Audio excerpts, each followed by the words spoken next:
Jennifer at Gold's Gym Hamilton Mill, and now I'm going to show you guys how to use that foam roller. First, we're going to start out with rolling the glutes and the piriformis. So those are big, large muscle groups that you use on a regular basis, even when you're standing, walking, running, playing with your dog or your kids. And those are very important muscles. They're stabilizer muscles. So we're going to work on those first. So what you want to do is actually sit down on the foam roller, putting all of your body weight, pulling the knees up slightly to increase the pressure on the foam roller. So what you want to do is actually find a knot. I know this sounds kind of silly, but that's what you're looking for. You're going to lean in different positions until you find a knot. Once you have found a spot that feels a little tight and painful, you actually want to put pressure on it. So you're going to possibly lean onto that point, find one, and try to hold it for at least 30 seconds. Now sometimes this can actually be painful, so I would highly recommend that you breathe through the pain as much as possible, because it takes 30 seconds for your brain to get the message to release that muscle. Because remember, you're talking about scar tissue that could have built up over a very long period of time. All right, the next chance you get, we're going to go deeper into the piriformis muscle, which is also part of the glute.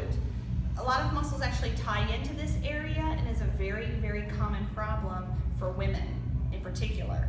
So if you're running, cycling, doing blast, kickboxing, any of those things, or Zumba, you're using a lot of those hip muscles, this is a great way to target that. Most people don't even know that the piriformis is tight until they hit it.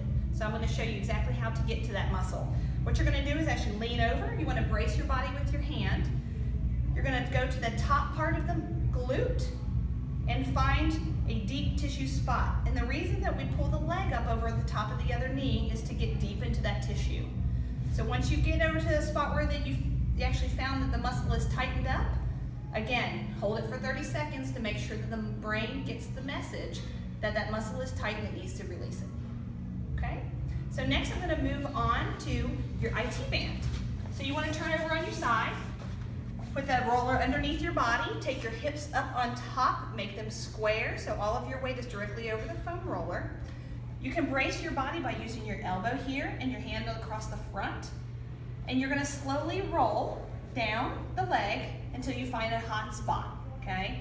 It's going to be painful at times, and your leg is actually going to want to tense up when you do this move, okay? So when you feel that tensing, try to relax as much as possible.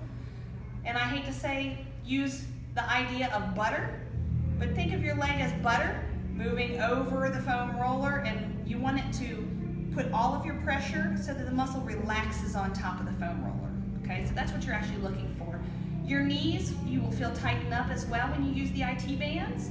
So you want to let that muscle relax, and once you hit that close to 30-second mark, you're going to feel the muscle go from here to opening up and releasing. Okay, and once you've gotten that spot worked out a little bit, you can move on to the next place, either rolling up or down, depending upon where the tightness is. Okay, please do not roll quickly over the foam roller like this, because you're actually not stretching anything, and it will not benefit you in the long run. So 30 seconds is your target every time that you roll. Okay, so now we're going to move to the back. For many women and men alike, have lower back problems. It could be from bending over too much, picking up toys. It could be lifting something that we shouldn't have lifted. So a lot of times stretching the lower back and the upper back is going to help alleviate some of that pressure. So first, you're going to take the roller underneath your lower back. You're going to put your hands behind your head.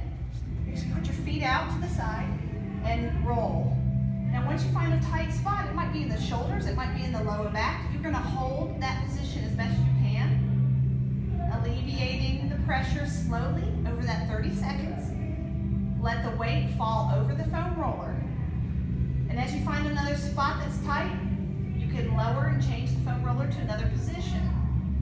You want to relax and breathe through every motion. If you're doing your lower back, you want to push all the way to the top, and you can even let your back drop to the floor, keeping your hips in the air and the foam roller underneath.